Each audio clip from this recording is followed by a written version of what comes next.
All right, guys, Dave Man Max 6. We're back at the Mecca, and look at this. We're in almost December. Big Will, welcome to Muscle Beach TV, and I got my good friend Big Will Harris, and I'm really glad to have you back on the show, Will. Welcome back. Feels good to be home, right where I belong, by your side, chilling like a villain in Venice, California, the home of true bodybuilding. Well, let's see what kind of state it's in these days. Okay. And this is kind of why I wanted to have you today. Number one, something's going on, and I know you're not going to tell me what's going on, but every time I see you start getting lean again, I'm like, okay, I gotta talk to Big Will because there's something brewing. You act like there's something wrong. Why can't a Samoan be 334 pounds lean with abs? Why? I don't understand. You always think there's something up my sleeve. Yeah, I don't have sleeves left. I'm usually right. I just don't have any sleeves left. Just because there's nothing pumped in these arms and they look gigantic right now, it has nothing to do with anything. Okay. So, Big Will, it's been a while since I saw you on stage. I think the last time was for Ferrigno Legacy, correct? Yeah, and I actually went to that show just injured, but I had to finish what I started, and it was a showing, but I wouldn't call it my true showing. Okay. Well, I'm just saying that because I always seems so much more fun for me, at least as a fan, to see you compete. So, well, I love it regardless of the fact, with or without the accolades, which is part of this conversation, I would be doing this. Yeah. Absolutely. Yeah. So I'm going to see you on stage again. Probably at some point, handing out a trophy, saying hi to the fans. Oh, no, imposing trunks, man, imposing trunks.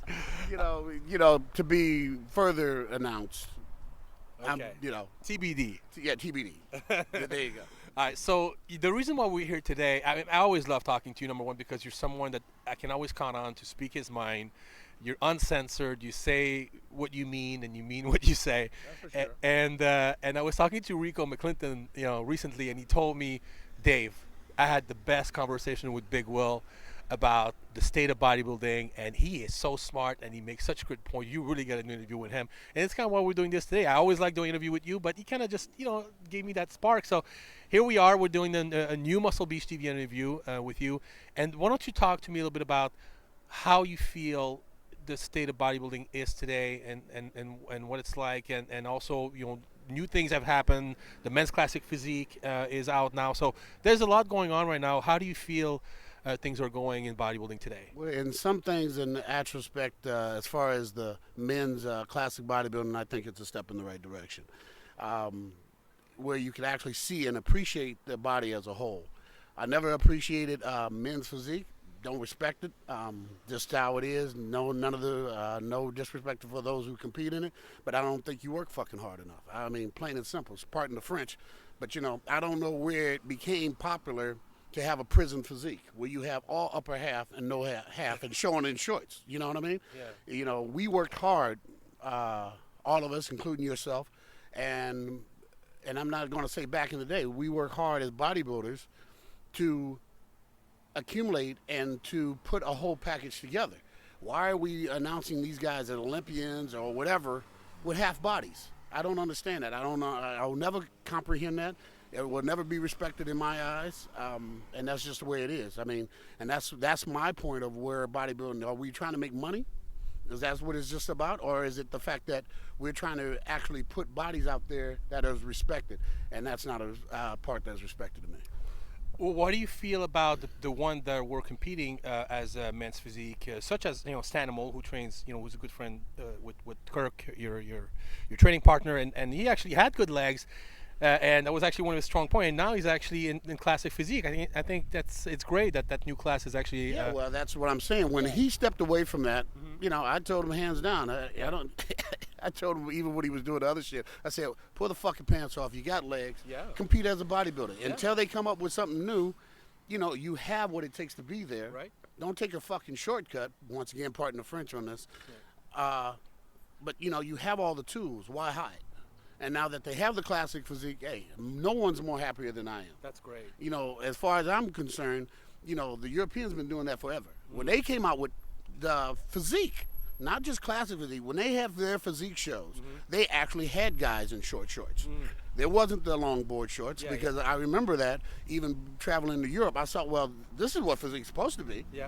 They had the short shorts and were showing off their legs, and they judged them on complete bodies. So we're going in the right direction in a lot of ways. You're definitely in the right direction, and I couldn't be more proud of a good friend of mine, Danny Hester, for being the first It's awesome.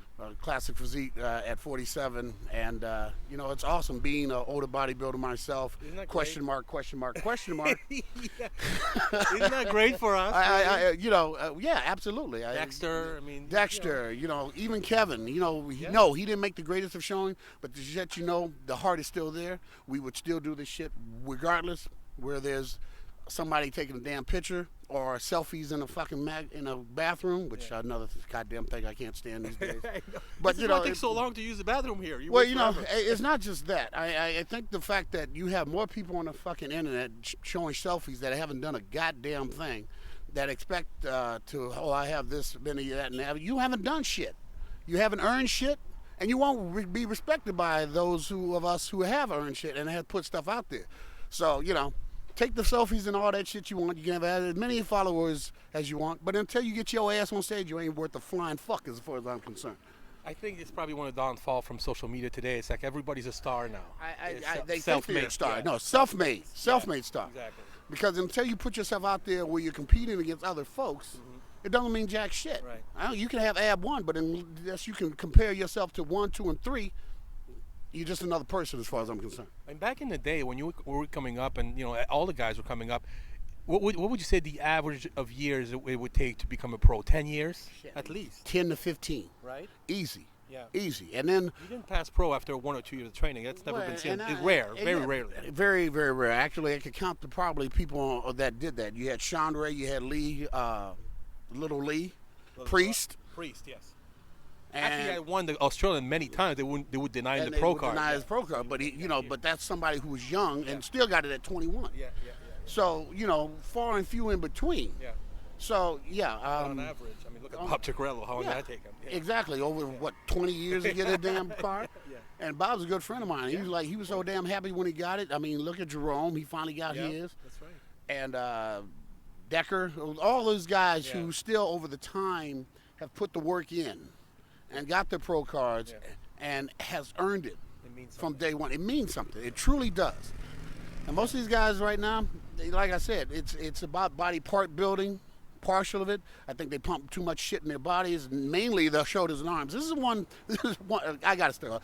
One of the damn things that really disgusts me these days is the fact that we are congratulating people with smaller body parts that's supposed to be smaller than the bigger parts that's supposed to be bigger. In other words, you got these guys judging people on shoulders and fucking arms with no chest and no back.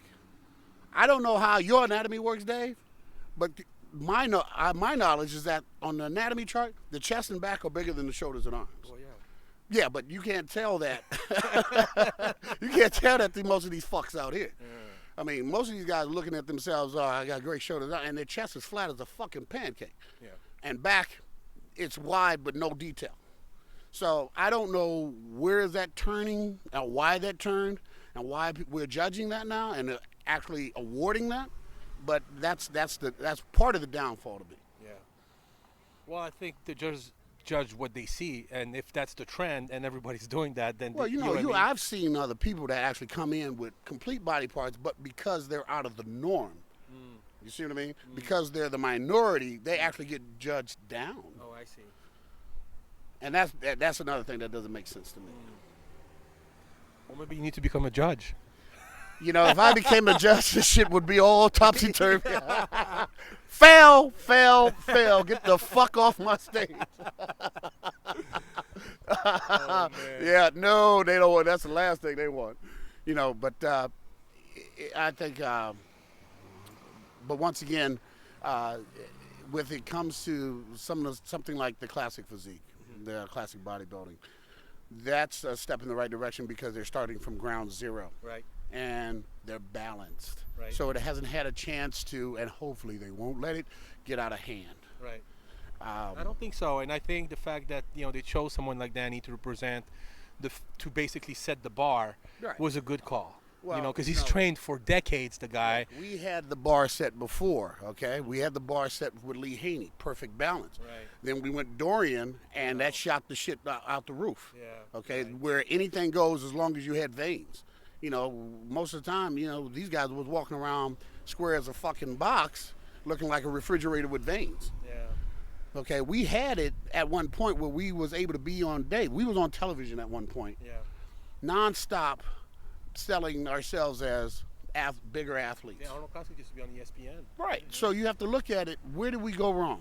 When Lee Haney left and we put Dorian. No downfall to Dorian, but the fact is, that was the beginning. Yeah. You know, am I a big ass freak? Yes, but I'm a big ass freak with taper. But he changed also. The first year he won, he looked great. right. But what I'm saying, when they let him go I know, extreme, I know. They didn't. you know, they take the didn't title they away. didn't put Yeah. the hall there, and they could have. You know. Yeah. And like I said, when you talk about massive freaks, yeah, I was one of the first massive freaks, but I never lost my aesthetic look. Yeah. Your waist was always small and flaring lines. Yeah. So I think there's something to be said that I don't think that there's nothing wrong with people being freaks, but when you start losing what it was to be a bodybuilder and the shape of it, that's when we have our discrepancy. Well, do you think it's going to go back in the right direction eventually? You know, one can hope. I mean, like I said, I'm looking at more of the classic thing now. I mean, let's put it this way. I'm a huge bodybuilder in a classic bodybuilder's body. That's right. You know what I mean? Oversized classic body. I'm an oversized classic bodybuilder. So, you know, who knows? We'll see. And, you know, all I can do is keep my fingers crossed. You know, Dave, I've been lifting and training for years. I would do this whether I was competing or not. So I'm just going to, I'm going to watch and see. Well, I love the fact that you're so passionate about it, and we can always tell when we talk to you because you just get so animated and agitated. Yeah, I think it's something. would be a very good word. I think it's something that you really care about, and that's why you have some very strong viewpoint I on think it. Part of the reason why is that's why I'm so huge, is because I train with a lot of anger. Whatever it takes, man. Whatever it takes to lift those weights. All right, Big. Well, thank you so much for talking to me today. And this is not the end, you guys. Once I know more about what this guy's plan is, we will shoot again. I'll get him back. Big Well, thank you so much for being on the show. Always a pleasure, Dave. We always have a great time. And who knew? 73 degrees, winter in L.A., Venice. It's beautiful. Wish you was here. All right, yeah, Dave, my Max Fix from Muscle Insider, Muscle Beach TV, and we're out.